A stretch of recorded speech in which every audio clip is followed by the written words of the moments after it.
diciptakan untuk menjadi tempat terciptanya inovasi baru menuju circular city.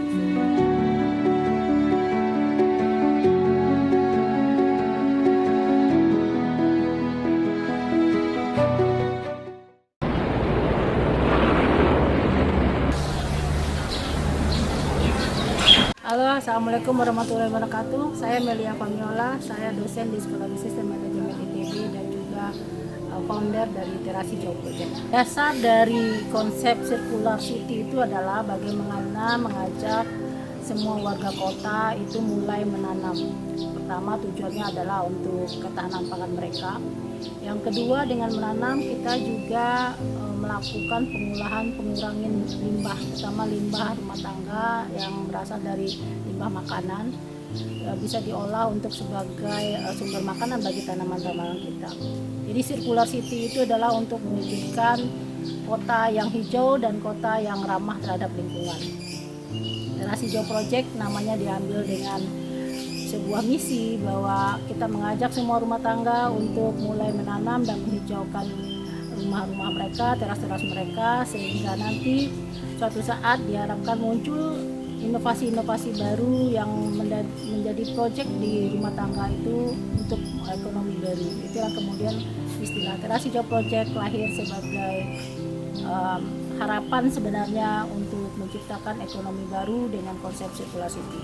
Jadi Terasi Hijau Project ini sebenarnya adalah laboratori komunitas, bentuknya dalam bentuk berkebun. Di sini ibu-ibu di sekitar yang berada di sekitar Terasi Hijau Project bersama-sama berkebun dan juga membawa atau mengolah sampah organiknya. Jadi setiap hari ibu-ibu datang bawa sampah organik mereka untuk kita olah dalam bentuk biodigester atau energi. Kita punya biodigester dan kemudian juga diolah untuk kompos yang digunakan untuk nutrisi sebagai tanaman yang ada di sini. Perkenalkan diri, nama saya Pak Dudung, sebagai pekerja merawat kebun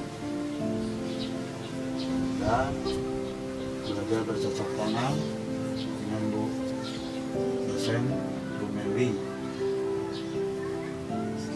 Kemudian juga belajar mengolah sampah untuk dijadikan media kompos dan lain-lainnya. Di Terasi Hijau Project ini kita mempunyai dua aktivitas. Pertama adalah pertanian, yang kedua pengolahan sampah. Pertaniannya itu kita menggunakan pendekatan permaculture atau companion planting, di mana kita menanam tanaman yang saling bersimbiosis, sehingga kita juga melakukan konservasi alam dengan tanaman yang bervariasi, baik sayuran maupun herbal dan juga bunga-bungaan secara bersamaan. Yang kedua, kita melakukan pengolahan sampah, yaitu sampah di sini kita berpikir untuk mengolahnya pertama menjadi energi baru. Jadi kita punya biodigester, diolah menjadi gas ya. Kemudian dialirkan kepada rumah tangga untuk menjadi gas pengganti gas alam yang biasa dipakai untuk memasak. Yang gas selain gas, kita juga melakukan pengolahan sampah untuk kompos media tanam untuk meningkatkan nutrisi dari tanaman, sehingga apa yang ditanam di sini adalah sesuatu yang organik, tidak dicampurkan dengan zat kimia apapun, dan penjagaan hamanya juga sangat tergantung bagaimana ekosistem alam itu terjaga melalui companion planting tadi. Untuk perawatannya kebanyakan hamanya itu hama wereng. Cara mengatasinya juga tidak memakai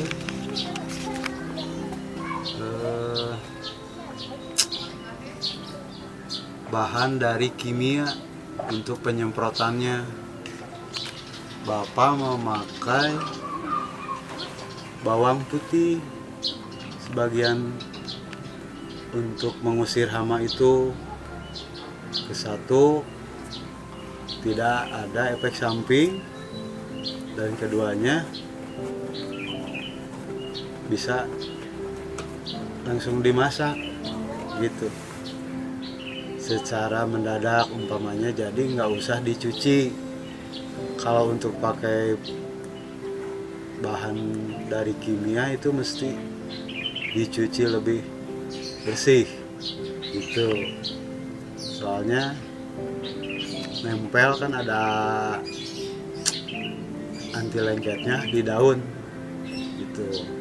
Kalau untuk pakai bawang putih itu enggak terlalu nempel, jadi hama itu enggak suka yang berbau-bau seperti bawang putih.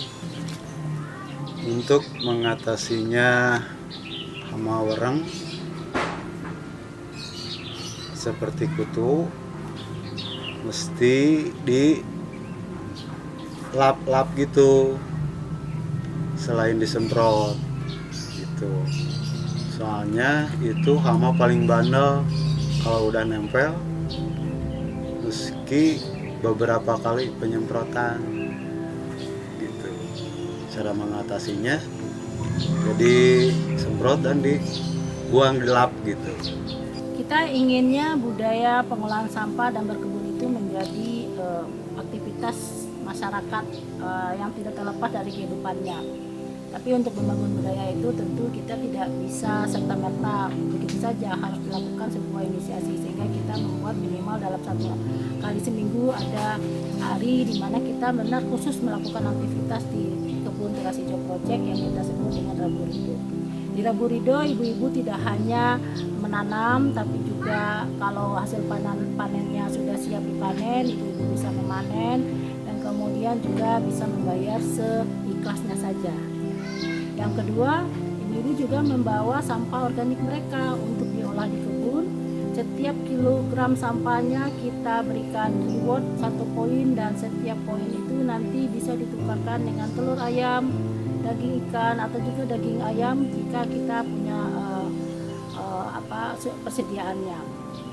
Ke depan kita juga berharap bukan hanya apa yang ada di teras hijau sebagai poin tukarnya, juga bisa berkolaborasi dengan warung-warung terdekat sehingga ibu-ibu bisa menggantikan dengan sembako dan lain-lain sebagainya. Kendala yang sering kita hadapi adalah jadwal ketemu. Walaupun kita punya Rabu Ridho, cuman terkadang terkendala dengan saya punya aktivitas lain, mengajar dan segala macam, sehingga seringkali harus ganti jadwal.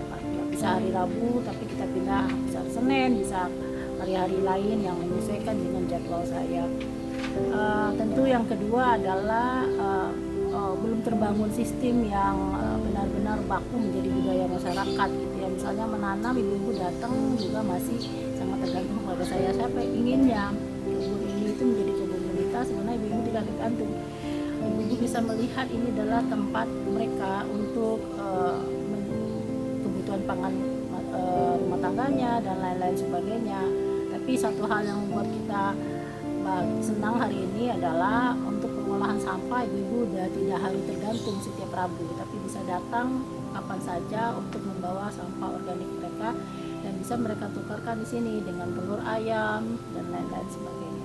Apa yang bisa didapatkan oleh ibu-ibu di sini dan juga masyarakat sekitar adalah mungkin kita bisa melihat dari 3 aspek. Pertama dari sisi lingkungan sendiri, jadi lahan yang ada di sini yang tadinya adalah lahan yang tidak terpakai kemudian bisa dimanfaatkan untuk pemenuhan kebutuhan pangan masyarakat sekitarnya.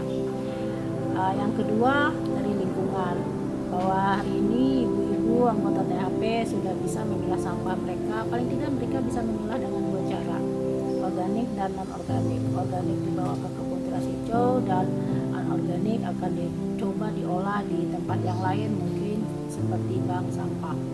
Kemudian dari sisi ekonomi, Teras Hijau Project ini juga diciptakan dengan misi untuk menciptakan ekonomi baru atau economic creation, new economic creation bagi masyarakat sekitarnya, dengan tujuan, dengan kemampuan kita melihat, membaca perilaku masyarakat dan bagaimana responnya terhadap inisiasi-inisiasi yang kita perkenalkan. Kita carilah ekonomi baru. Misalnya kita punya produk seperti bunga telang dan berbagai olahan bunga telang. Sekarang juga kita menanam bunga chamomile, dan harapannya dari tanaman-tanaman itu akan muncul ekonomi baru yang tidak hanya sekedar sayuran atau herbal yang bisa dimasak atau dikonsumsi di rumah tangga.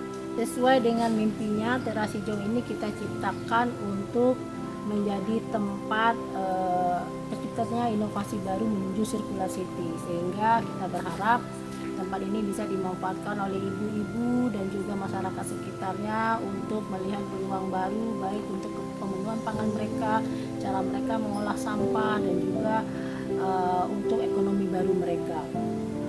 Selain itu, saya juga berharap tempat ini akan menjadi tempat yang bisa menginspirasi anak-anak muda untuk bergerak bersama menuju misi Global Sustainable Development Goals, berinovasi untuk menciptakan ekonomi baru berbasis bioteknologi dan juga industri recycling yang menjadi poin utama dari ekonomi masa depan. Business as usual is dead.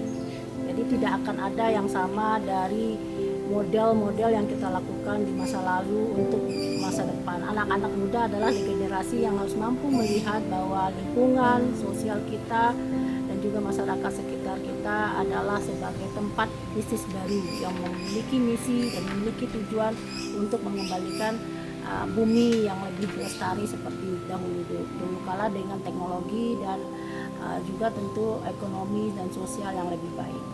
Jadi anak-anak muda motivasinya kita berharap di sini lahirlah inovasi-inovasi baru untuk ekonomi masa depan yang lebih berkelanjutan.